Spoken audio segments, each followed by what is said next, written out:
Ես կպատասխանեմ միայն մեկ հարցի, որը վերաբերում է այս նախագծի քննարկմանը։ Կոնկրետ ես տևական ժամանակ մասնակցում եմ հանձնաժողովի նիստերին, կարծում եմ այս կարգի տևական երկարատև քննարկման արժանացած որևէ նախագիծ չէր եղել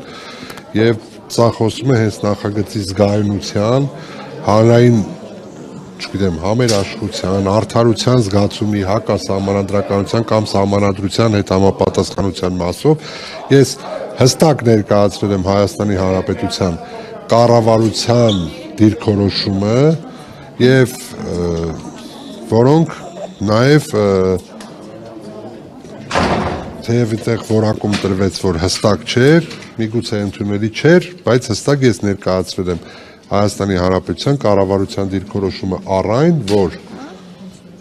չի անցել։ Կներեք, բայց Անդրանիկ Քոչարյանը հենց նոր ասեց, որ նախագիծը չի անցել Եթե չի անցել, մենք չենք եւ ձեզ ներս որոշողը։ հրավիրում կներեք։ Ես գնացի ներս ուրեմն։ Որ ասի, որ